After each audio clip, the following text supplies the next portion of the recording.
La obra de Friedrich Nietzsche, seguramente por su modo aforístico de escritura y también por su carácter poético y muy personal, ha sufrido variadas interpretaciones. Este autor alemán fue un devastador crítico de los valores de su tiempo, que él veía encarnados, sí, en el cristianismo, pero también de forma políticamente más controvertida en el socialismo y en la propia democracia. Apostaba por una superación de dichos valores, situándonos más allá del bien y del mal, donde se manifestaría lo que él denominaba la voluntad de vivir, muy vinculada a otro concepto nietzscheano, la voluntad de poder, y ahí se erigiría su concepto de superhombre, caracterizado por haberse desprendido de una moral decadente, por renunciar a lo que este filósofo denominaba la moral del esclavo, un concepto tan controvertido como tantos otros aspectos de la obra de Nietzsche. Este superhombre haría de su existencia un esfuerzo y una lucha. Como yo creo que es natural, muchas han sido las críticas que se han hecho, y desde diversos puntos de vista, a estos conceptos nietzscheanos, no siempre plasmados de forma comprensible y dando lugar, efectivamente, a un amplio margen de interpretación. Más adelante volveré sobre todos estos conceptos nietzscheanos y trataré de aportar algunos interesantes puntos de vista libertarios. Además, se considera a este filósofo alemán uno de los precursores de la posmodernidad, con su crítica a esa confianza exacerbada en la razón y el progreso, así como a todas las promesas emancipatorias que la época moderna llevaba en su seno. Yo creo que con esto aumenta todavía más el interés en la obra de Nietzsche.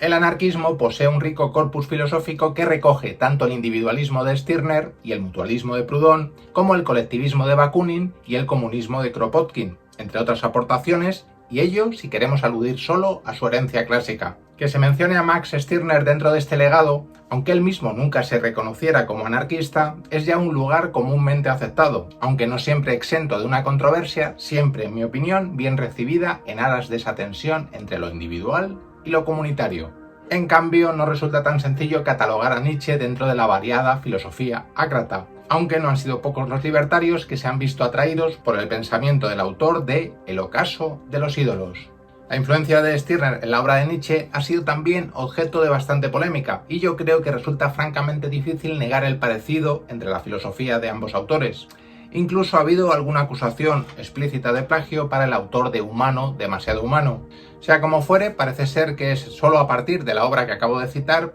cuando Nietzsche da importancia a los valores individuales, ya que los entendidos consideran que su pensamiento pasó por diversas etapas. Como puntos en común entre ambos autores se encuentra la crítica a la moral como egoísmo inconsciente, el rechazo al imperativo categórico kantiano, la crítica a la religión, a todo lo sobrenatural y al dualismo cuerpo-alma. Otra analogía entre Stirner y Nietzsche se encuentra en el método utilizado para señalar los falsos valores, usando la genealogía y la desmitificación, aunque acaben dando respuestas muy diferentes. En efecto, el superhombre nietzscheano presenta rasgos elitistas y selectivos, al menos en apariencia, mientras que el único de Stirner, autosuficiente, reconoce esa particularidad en cada individuo. Resulta lógico que el pensamiento aristocrático que presenta Nietzsche, a menudo junto a otros rasgos liberadores, muy interesantes, causen un rechazo mayor que el solipsismo moral de un Stirner, pese a todo más reivindicable desde el punto de vista libertario. A pesar de lo expuesto, la obra de Nietzsche, como ya dije anteriormente y como también ha señalado Daniel Colson en un intento de atraerla hacia lo libertario, es interpretable desde variadas perspectivas,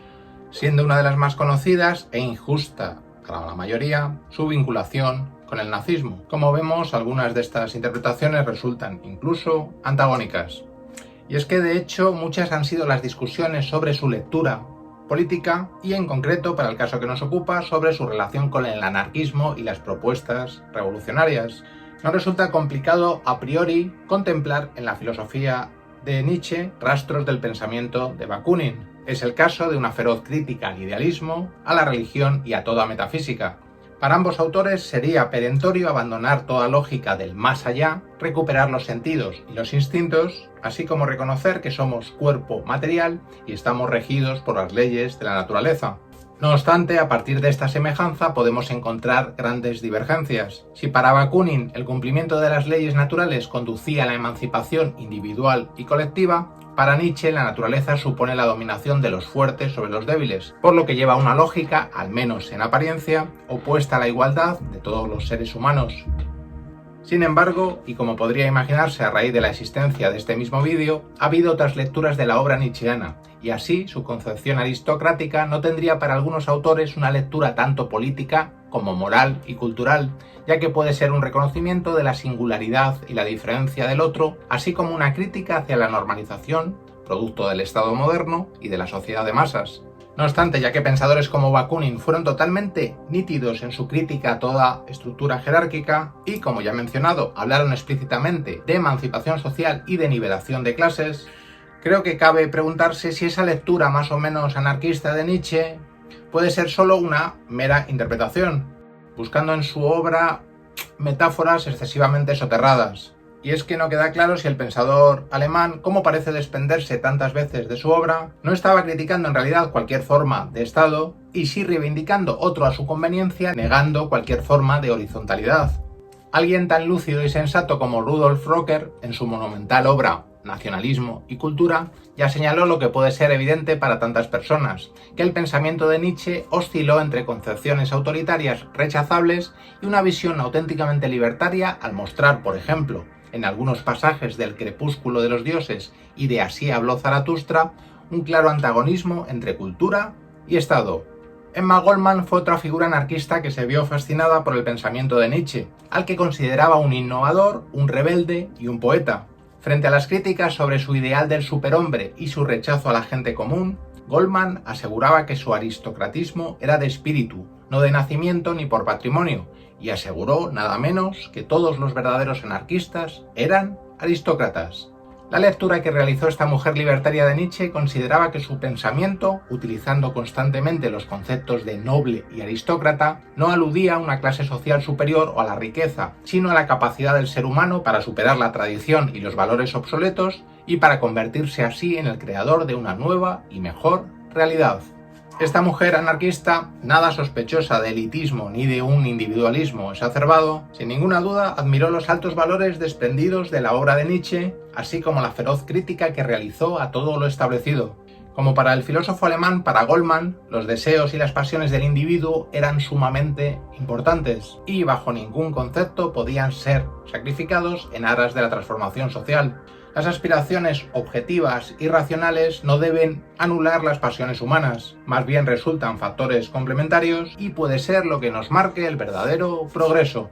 A pesar de las controversias, Daniel Colson apuesta decididamente por una lectura de Nietzsche no solo anarquista, también sindicalista, revolucionaria. Afirma así que los pensadores sácratas clásicos, especialmente Proudhon, al propugnar la autosuficiencia de la clase obrera para construir un mundo nuevo, estuvieron más cerca de Nietzsche que de cualquier otra filosofía de su tiempo. Recuerda también que Louis Michel vinculó con la justicia social y la revolución el concepto del superhombre, así como que infinidad de obreros, y no solo algunas individualidades rebeldes, se reconocieron en los escritos de Nietzsche para tratar de liberar el potencial revolucionario del pueblo. Según esta interpretación, la voluntad de poder nietzscheana no remite a una fuerza única, ni a un principio centralizado, sino que supone una pluralidad latente de impulsos y asume la variedad, la diferencia y la pluralidad. En ese sentido, nos recuerda de nuevo a Proudhon y su propuesta federativa con su composición de fuerzas múltiples, diversas y autónomas, que es algo que adoptó el sindicalismo revolucionario y el anarcosindicalismo. Saul Newman observó, al recordar la feroz crítica que los anarquistas hicieron al Estado mostrando su propia lógica de dominación, lo que les distanciaba de los marxistas, que de forma irónica eso les acercaba a Nietzsche. Mencionando pasajes de Genealogía de la moral, se recuerda que el filósofo alemán consideraba que el ser humano había sido maniatado y domesticado por el Estado y que éste suponía una máquina abstracta de dominación previa al capitalismo y por encima de las diferencias de clase. Otra coincidencia de Nietzsche con los libertarios estriba en la crítica al contrato social, ya que de forma obvia nunca se produjo ningún acuerdo originario y dicho mito perpetúa la lógica opresiva del Estado, cuyo origen está en la violencia y el saqueo. Lo que el anarquismo posmoderno reprocha al clásico es su concepción supuestamente esencialista de un sujeto sociable, cooperativo y racional, rasgos que se desplegarían una vez se hubiera acabado con el Estado. Sería la ley artificial surgida del Estado, anuladora de una ley natural basada en ese individuo proclive al apoyo mutuo. Sobre la existencia de una naturaleza humana y lo que los sácratas modernos opinaban al respecto, mucho se ha dicho ya, pero resulta falaz que su visión fuera excesivamente optimista. Más bien, sus preocupaciones se dirigían al tipo de estructura social que favoreciera esos rasgos potenciales más solidarios y cooperativos y anulara los más negativos, que en ningún caso se niegan. Con todo lo matizable y controvertida que pueda resultar esta aseveración, puede decirse que el anarquismo, moderno o posmoderno, se diluye aquí dicha frontera, se encuadra más bien en los que niegan una naturaleza humana. Esto no supone afirmar que los seres humanos no sean parte del reino animal, ni que no se inserten en concepciones evolucionistas, sino en señalar, en aras de una sociedad mejor, que nos construimos en base a ciertas prácticas, que la subjetividad humana está condicionada por lo contingente. Esta visión puede hallar puntos en común con diversas corrientes filosóficas, entre las que se encontraría el concepto de autocreación del hombre, del propio Nietzsche, de afirmación de los valores de la vida. Otra cuestión primordial en la obra de Nietzsche, que ya he mencionado, es su concepto de la voluntad de poder. Y llegamos con ello a otra discusión fundamental entre anarquismo moderno y posmoderno. Si para el anarquismo moderno el poder concretado en el Estado es algo, perverso, maligno, que imposibilita la realización del individuo y es algo que puede ser destruido, para el anarquismo posmoderno nunca podríamos estar totalmente libres de las relaciones de poder al estar insertas en el tejido social. Tal y como afirma Saul Newman, la separación maniquea entre sujeto y poder resulta inestable y conduce precisamente a la amenaza permanente de ese deseo natural de poder del que hablaba Nietzsche. Cuanto más intenta establecer una sociedad libre de relaciones de poder, es posible que con más fuerza pueda reaparecer. La solución podría pasar por afirmar el poder, en lugar de negarlo, por el reconocimiento de que estamos insertos en un mundo marcado por el poder sin que podamos estar totalmente libres de las relaciones determinadas por el mismo. Por supuesto, no supone claudicar y renunciar a combatir el Estado y la autoridad política, sino tratar de ser más eficaces en estrategias de resistencia contra un poder que no podemos negar de forma maniquea. Como se puede suponer, aquí suele mencionarse a Foucault, y la distinción entre el poder, que sería la relación de fuerzas que fluyen de modo libre e inestable entre las personas, y la dominación, que se produce cuando dicho flujo se bloquea, se forman desigualdades y jerarquías, y las relaciones no se dan ya de forma recíproca. Es el germen de instituciones como el Estado. De esa manera, a diferencia de la separación clásica entre sociedad y poder, se considera ahora que el Estado está originado en las relaciones de poder insertas en la sociedad y son nuestras acciones diarias las que podrían integrar y generar las relaciones de dominación.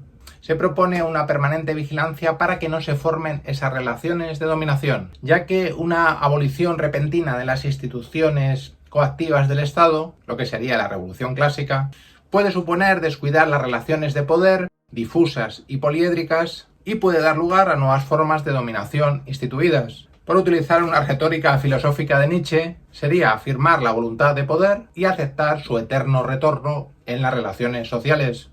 Desde este punto de vista, el anarquismo puede adoptar eficaces estrategias políticas que muy bien pueden asentar factores libertarios primordiales como el apoyo mutuo y la solidaridad, con el objetivo de minimizar toda posibilidad de dominación y, consecuentemente, incrementar las posibilidades de la libertad.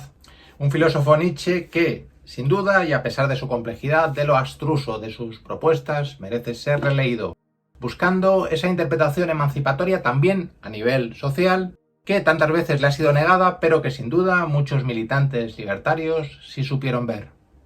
Hasta muy pronto.